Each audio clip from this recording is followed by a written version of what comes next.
I'm gonna wait a couple more minutes just to make sure we have everyone in who's planning on being here.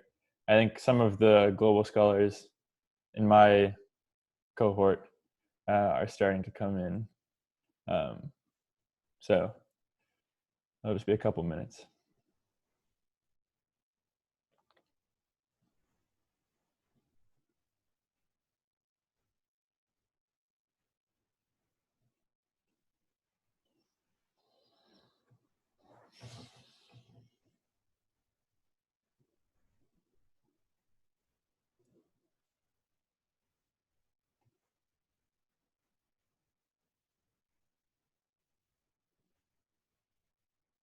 All right. So Miss Diedrich, just let me know whenever it seems like people, the waiting room is mostly Yeah, the waiting room has vacated. been, I'm letting people in. So in any case, if you get started, I think you can get started, and then I think if you'll loop them in. But it looks like we have 28, so we can get the show on the road. Sounds good. And it looks like nearly all, if not all, of the folks in the Global Scholars cohort in the junior class are here, which I'm particularly happy to see, since a lot of this presentation is about my takeaways from my experience this year, and hopefully helpful as you all move forward as global scholars for next year. So I'm going to share my screen. I have a presentation. Hopefully it'll work.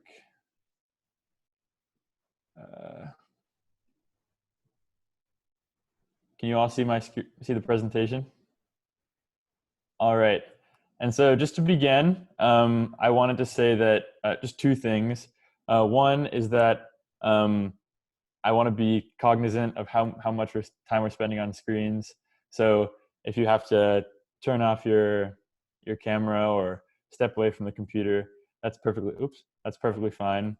And then also, I want this to be really casual and conversational, and hopefully we'll have a good discussion at the end about what I talk about. And so feel free to chime in at any point during the presentation. And the presentation itself should only take around 25 minutes, and then we'll see how it goes from there with the comments and discussion portion. But yeah, so the presentation itself, we'll start with a brief overview of the program, why I was attracted to it, why I decided to apply, and then the capstone project as well, which is the main thing that Global Scholars focus on in their senior year.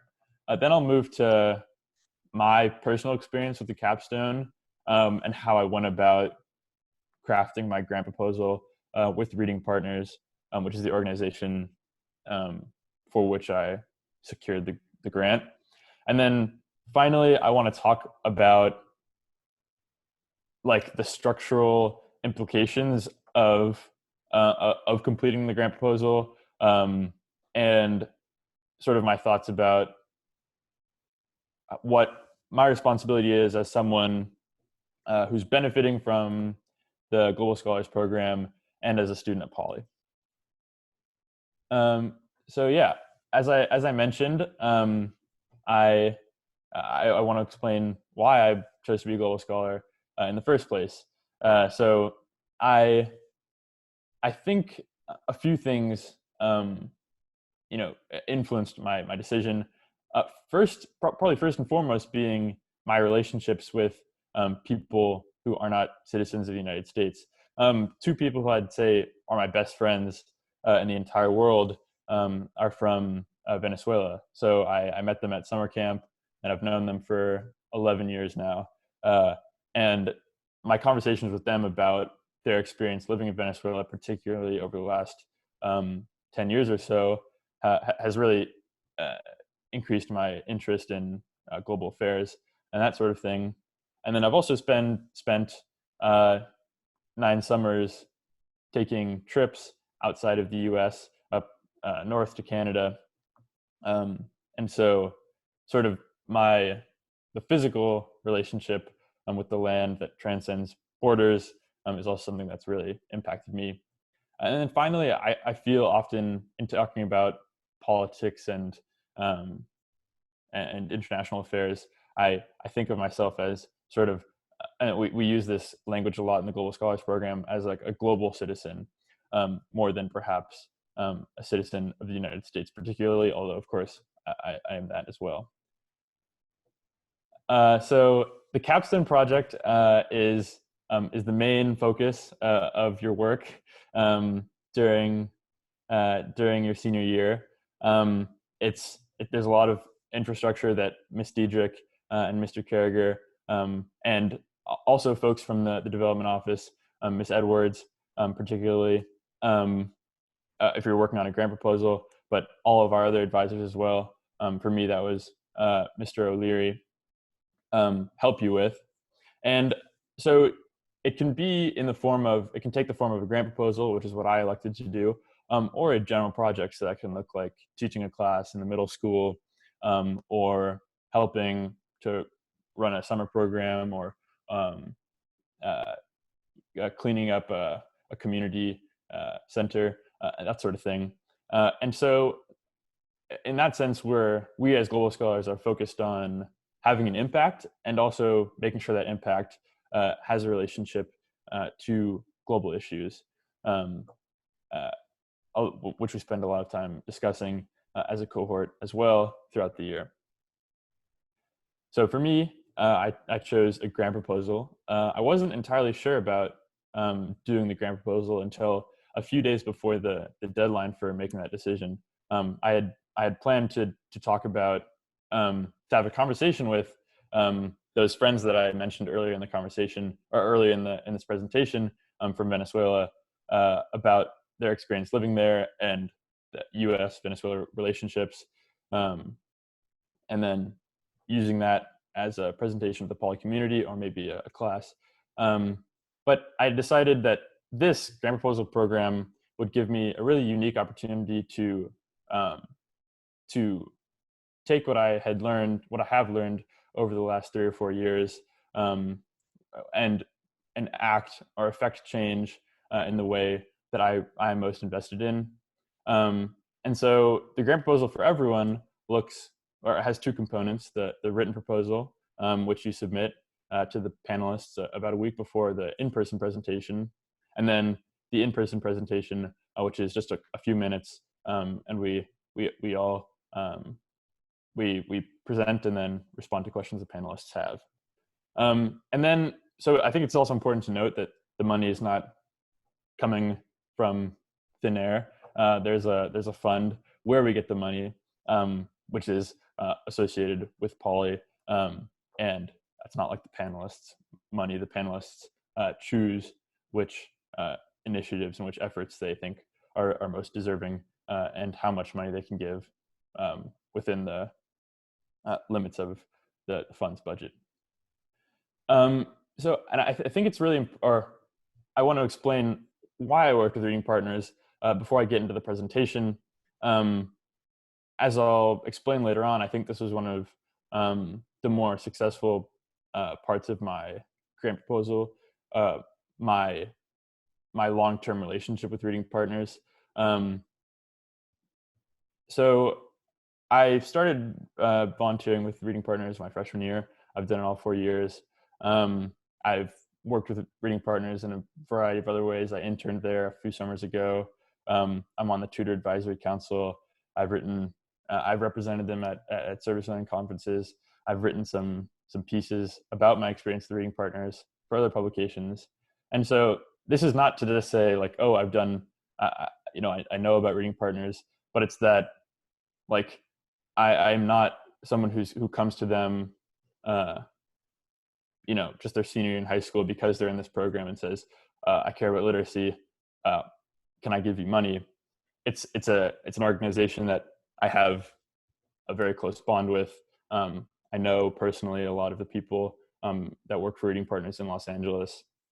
And I really do believe in the mission of Reading Partners, which is to promote literacy through community-based tutoring.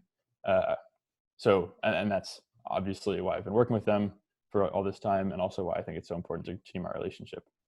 And then finally, I chose it because I think all of those things aside, just looking at my plan for the grant proposal in Los Angeles, I could have a significant and immediate impact on the experiences of students in the community, and then hopefully for many years to come.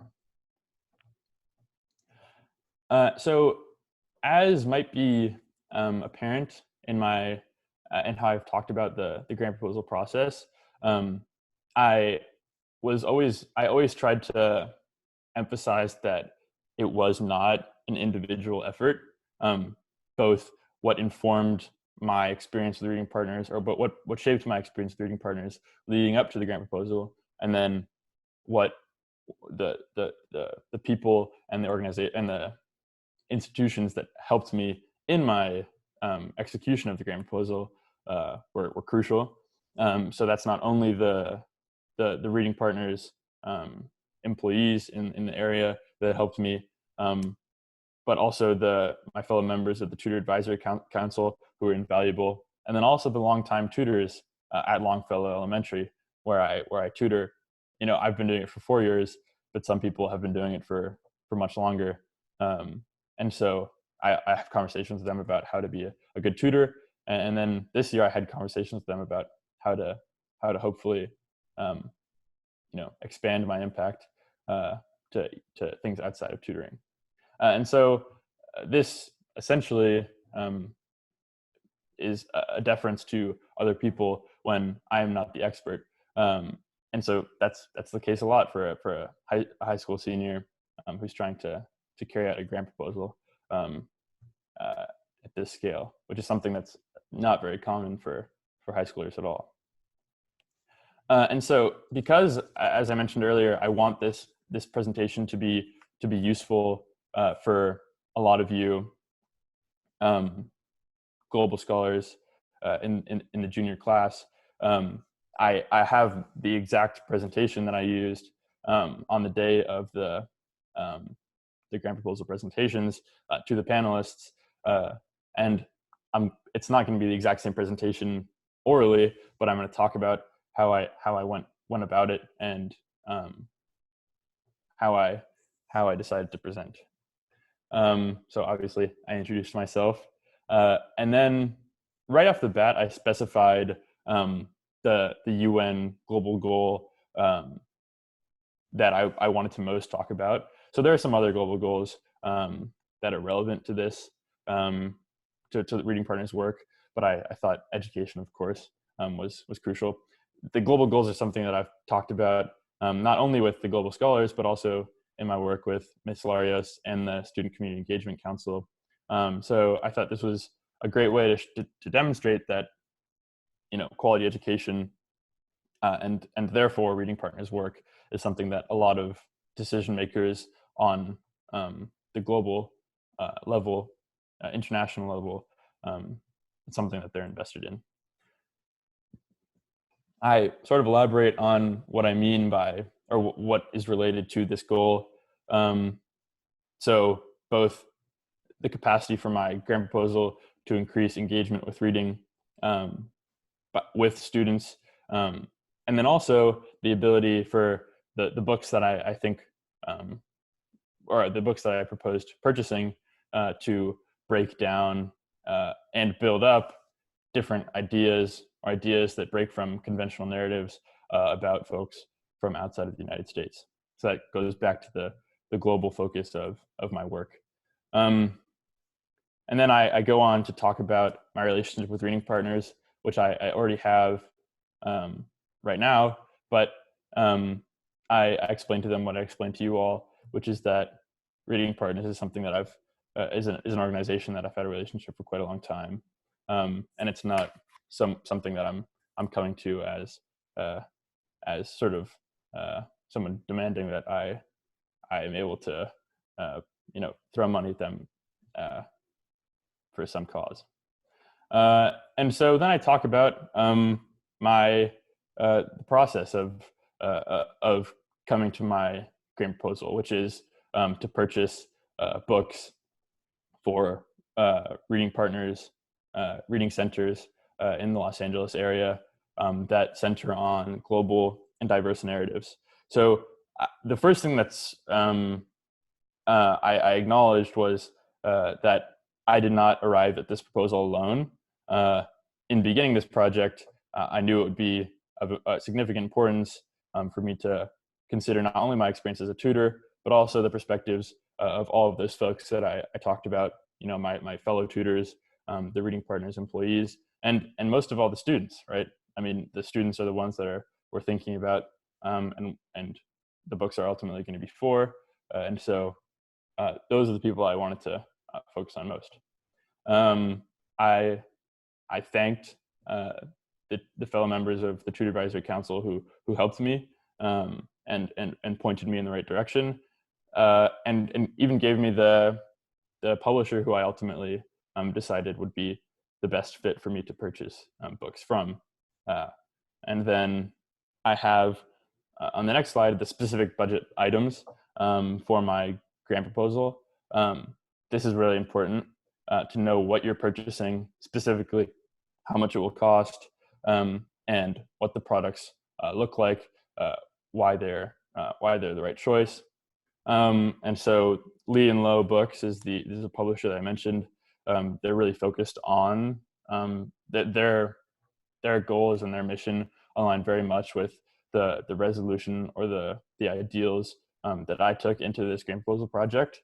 And so the institutional commitment was really convenient and powerful for me. And then these two book collections were also very much already like tailored to the students that Reading Partners works with.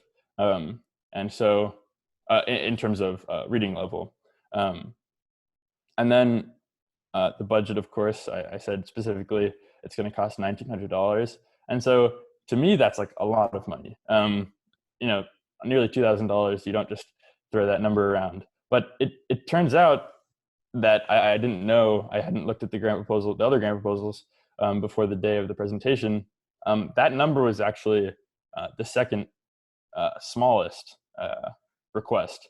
The smallest was a few $100s less.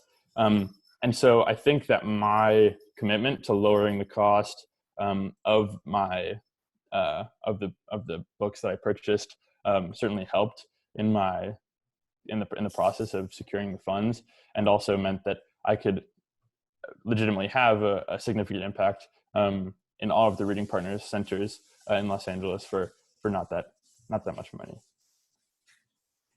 And then I concluded with this quote. It might be sort of corny or cliche to end with a quote, a presentation with a quote, but Coates is one of my favorite authors, and this quote just sort of reaffirmed or reiterated a lot of the themes that I wanted to stress in my presentation, which is that it's not sort of an outsider looking in. It's not me, bending down to pull others up, but it's that this is a very much reciprocal relationship, and one that I've appreciated having for many, many years. And so that concludes the presentation that I gave to the panelists. And hopefully you all saw some things that you appreciated and some things that you think I could have done better, because certainly there were things that I could have improved on. The thing that I think was most successful, as I said a couple times, was my relationship with Reading Partners. I think it's important to come to the grant proposal as someone who has at least somewhat of a relationship with the organization that you want to help. Secondly, it's always good if you're not asking for $20,000 or something insane like that just to do a small thing. So this was a fairly small sum, and it would go to all of the reading centers in Los Angeles. And they're hardcover books. Hopefully they last 10 plus years. So it's something that can also have impact for quite some time. And then finally, I referenced in my written grant proposal, I didn't quite have enough time to go into the research during the 2 or 3 minute presentation that I had the day of. But in my written grant proposal, I talk about the relationship between reading and growth and opportunity later in life, and then also sort of survey data about what educators think about the significance of seeing oneself in literature, particularly at a young age. And there's also, I mean, a number of like sociological and psychological theme or like channels of study that also relate to this, which I talk about in the grant proposal as well. But it wasn't perfect. I don't like speaking in front of a lot of people. It's a bit more comfortable today talking to my computer, and I just see Mr. Kerrigan, Ms. Diedrich. But public speaking is not something that I'm really comfortable about, and so comfortable with, and so I might have been speaking too fast to the panelists. They might not have caught every word, but hopefully they got the idea. I think I could have maybe directly translated my written work to a presentation a bit more of a direct or a bit more simple way. My presentation didn't really look like my written grant proposal in terms of structure, and so I think my proposal might have had a bunch of competing ideas in a short amount of time. So that disjoint might have hurt the efficacy of my presentation somewhat. But coming away from it, I was, as some of you may know, I was one of 2 poly grant proposals to secure or to receive full funding, and one of 4, two of the folks from the Pasadena Unified School District also got full funding. And so obviously I was really appreciative of the support from the panelists, right? I completed this grant proposal because I was committed and invested and believed in the initiative that I described.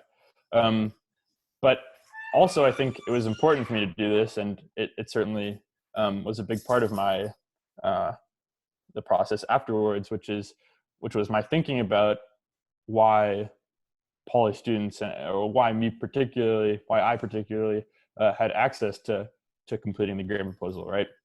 This is not something that very many high schoolers can do, and it's something that you all, as you move forward and think about doing a grant proposal, will it's a small group that can do this sort of work. And so I think with that position, there was always some urgency to me to continue the work that I had done, and also talk to all of you. Now, obviously, this is virtual because of this pandemic that was not really in our mainstream, or really what we're thinking about during the grant proposal presentations. So many grant proposal funds are for explicit things, for very defined projects. So this was, of course, for buying books, specific books, even from a specific publisher. But given the shift by many organizations to online initiatives, many or even most grant proposal programs have allowed for the funds that they granted to be fungible and to be moved towards more immediate needs. So we're in the process right now of navigating that with the grant proposal funds that I received. And then Reading Partners is also starting to do online work, but it doesn't look, it looks very different from what we do in person in the reading centers. And so it's something that we have to continue thinking about. And that also comes with this. There can always be obstacles that come up that you weren't expecting, and you have to sort of think on your feet and maintain communication with the appropriate bodies. So this was not something that I was expecting, but hopefully it will all be resolved, and we can continue the work that I'm talking about. I wanted to make sure that I noted this in this presentation, that while I was doing work, sort of local work, as Miss Diedrich termed, or it's not a Miss Diedrich phrase, but that's a phrase that Miss Diedrich offered me. It is related to a significant global issue, and one that is characterized by geographic and historical disparities in terms of, well, of course, as you can see, hopefully, on the graph, certain regions have higher literacy rates over the last couple centuries, but this is not like, this doesn't happen in a vacuum. All of us are related in the whole world, and so it's important to acknowledge the relationships between countries and institutions. But also, as I mentioned earlier, literacy is something that has a very clear and empirical impact on upward mobility, particularly for women, for girls and women in developing nations. And so I think that a consideration of this, the literacy issue, not just American students' perception of others, is also something that I wanted to mention. And so this, I'm nearly done with the presentation portion of this event.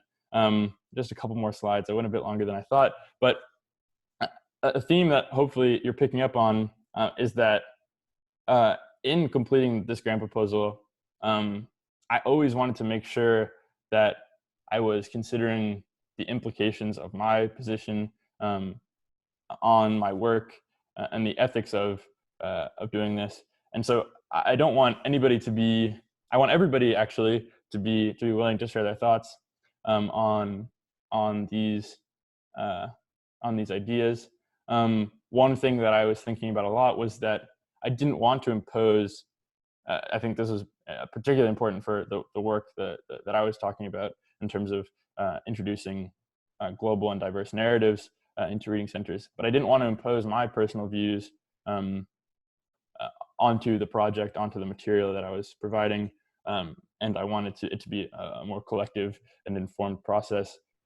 And then I was always also thinking about my relationship with reading partners and with Poly and with education, the educational systems in the US, Longfellow particularly, as that's the place that I've been spending a lot of time, and what my responsibilities are to each of these institutions. So these are some of the things that I thought would be an interesting, thing to end on. They're sort of much larger ethical frameworks that we can use to talk about charity specifically, and also my project. Utilitarianism, it's sort of in the name, but it's just trying to maximize sort of happiness or good and minimizing bad for as many people as possible. And then post-colonial and third world feminisms, I thought I would mention because of what I just talked about, which is that we have to reckon with the limitations of our own understanding and knowledge of global issues, given at least my having been born and raised in the United States. And then finally, another framework that is that is somewhat more recent relative to, say, a more deontological or consequentialist framework is the ethics of care, which I thought was very directly relevant given that this sort of thing is necessarily about dependence on others and our relationship to others. The ethics of care is simply emphasizing our relationships and our dependence on each other, rather than each of us as individuals operating in a group of individuals. And so that, and so I hope, for all of you global scholars in the junior year, you come away from this with a few tips for your grant proposal, but also an investment in going about the grant proposal project in a way that that aligns with the mission of this program and with your own values, and you are able to affect change and help causes that you care about as you navigate those specific concerns. So that is it. Now we have time to, as the phone's going off, now we have, thank you for the virtual applause, Mr. Carriger. We have time to talk about the ideas that I talked about throughout the presentation, but I also just mentioned. If any of you have questions about the grant proposal broadly or about my work specifically, I'd love to answer those. Or if any of you have comments about anything that I talked about today, I'd also love to hear from all of you. So yeah.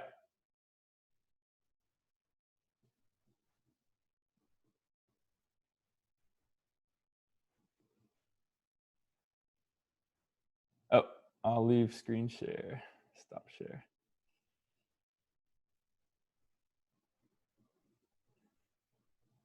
So yeah, you can unmute yourself and talk whenever.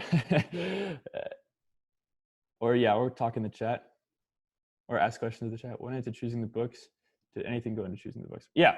Thanks, Thibaut.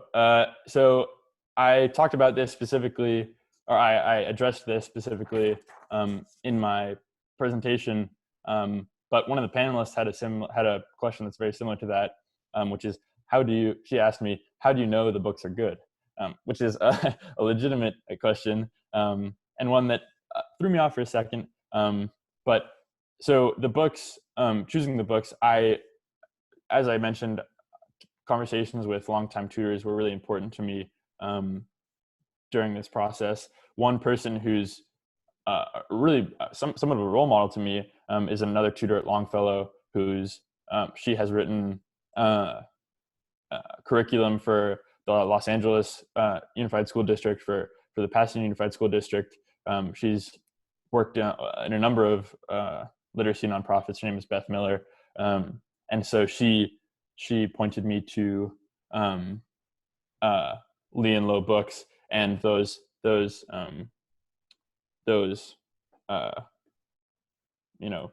collections of books specifically, and so she's bought thousands of dollars of books from that publisher, and yeah. So Jackson Stimler asked, how did you first get into Reading Partners? So reading was always a big part of my life. I was a big, bookworm in elementary school. And sometime in my transition from elementary to middle school, around there, I started thinking about how my relationship to books and to reading wasn't exactly the same as everybody else. And so particularly relating to geography and access, so class as well. A number of books in the home at a young age is really predictive of academic success and reading. And so I thought, well, it's really important to me, reading and books and so on, and so how can I extend that experience to others? And so Reading Partners was one where I could start volunteering with them when I was 14, and so I did, and it's been awesome since then. So Philip and Ms. Diedrich have similar questions, which is essentially, how do you envision, or what are you planning for global leadership or work after your time at Poly? And so that's really important to me. I'm going to college next year. There aren't there. It's a national organization, but there are unfortunately no reading partners offices near the place that I'll be going. So I won't be able to work with reading partners specifically. Fortunately, and I'm glad that this question was asked. Just recently, in my Facebook admitted students group, a bunch of service clubs have been posting introductions, and one of them struck my struck my eye as something that aligned with a lot of the values that I've talked about today, where they specifically reach out to low income and first generation first generation college applicants, starting from elementary school and helping them throughout their time in pre in their studies before college. And so that's something that I definitely want to work. That's an organization that I want to work with. I mean, there are a bunch of similar organizations that I'll hope to continue to work with, but also this is, not something that can be simply resolved by non-governmental organizations. I think continuing my academic investment in sort of equity and systemic issues in the United States, and then hopefully incorporating these ideas into my career in some way will be definitely important. I'm planning on studying public policy and international relations, so hopefully I can learn more about this in college and continue my work. So Philip also asked, so what was the impact of the grant proposal on me, and how did it change my relationship with reading partners? And I think that's a really valuable question as well. So obviously throughout the presentation, or throughout the process of completing this grant proposal, I communicated with many representatives of reading partners, representatives in different capacities, some employees, some volunteers, and some students. And so I've become simply closer with a lot of those folks. And it's made me even more invested and more appreciative of the work that a lot of them do. And it certainly changed me as well as a global scholar. Sort of the idea of institutional relationships and privilege were certainly in the back of my mind throughout my time at Poly, and it's been a concern of mine. But completing a grant proposal where I can ask a few folks for $1,900, and that's a legitimate opportunity that I have. It's real money.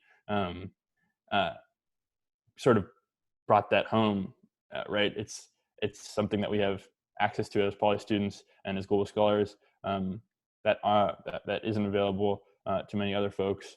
And so it made me think in much more immediate and direct terms about what that relationship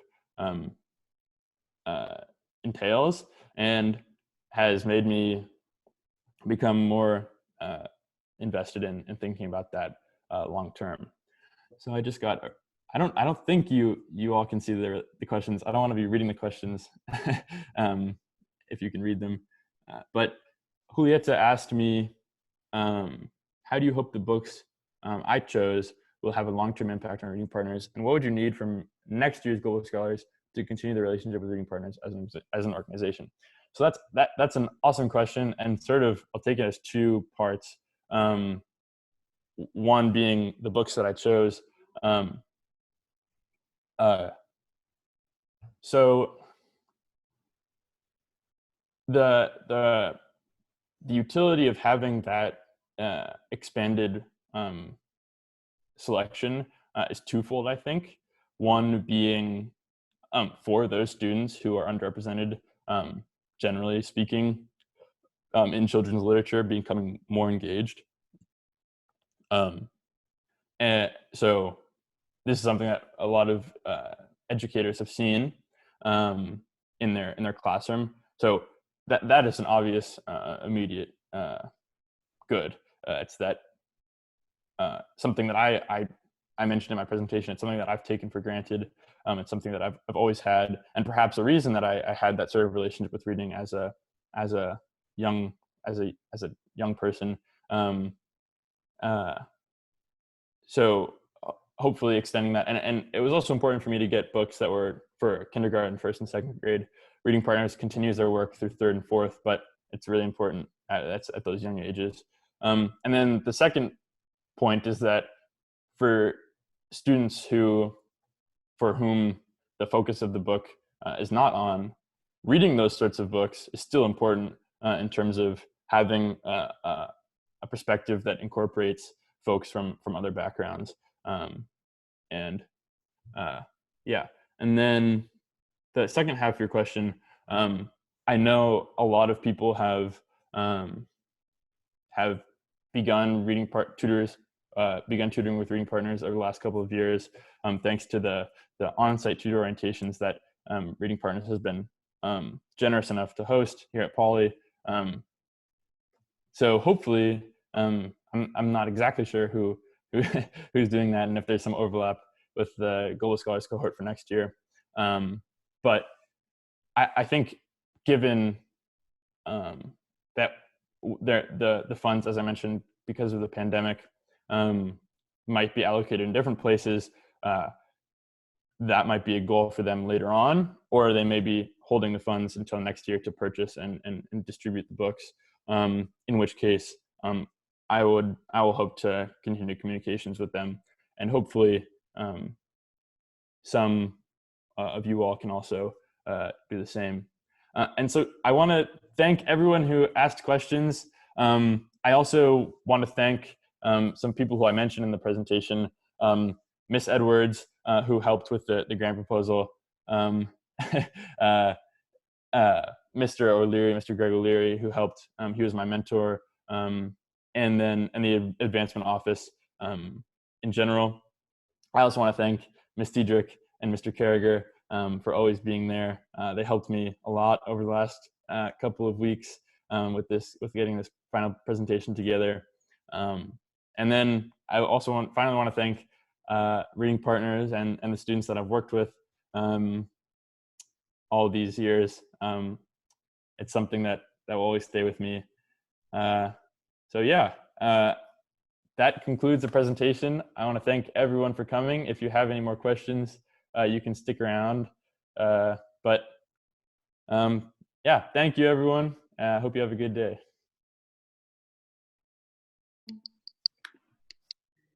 Yeah, Michael. Yeah, he did a good job. Actually, I have one question. Sorry, I didn't. For sure. Okay, so I know this isn't exactly what you worked on, but I've noticed as I've worked with Reading Partner students that it can be difficult to motivate these kids to actually want to improve. So I was wondering if you'd ever worked on anything during your process that kind of surrounded motivating them and getting them to want to practice on their own. Yeah, I mean, that's something that every Reading Partners tutor has to think about if they tutor for any amount of time. It's that I've had students who aren't really interested in the books so in tutoring sessions, that often means that I take frequent breaks, or I I use, like sports analogies as much as I can for one of the kids that I worked with. But I think it's also important to think about how, there's also the take reading home, and some students just never get to that. And for me, although it's sometimes a bit disappointing that you send them home with like this great book that you think they'll enjoy, they don't end up reading. But I think for me that it also comes back to being empathetic about their experience and education, and perhaps what resources they have at home, and then obviously the whole the one of the main objectives of expanding the reading partners libraries is that some students will become more invested in the narratives or in the books that reading partners provides, and that they'll become more interested as a result. Definitely. Thank you. No problem. Thank you, Michael. Yeah, no problem. Congratulations. How do you feel? Feels good. I don't know if Gianni's still in here intentionally. You might be. Or he might have gone to the bathroom. And Oh, anyways, congratulations, Gianni. Thank you. Nice Well, map good in the to see background. everyone. I'm very excited that you did such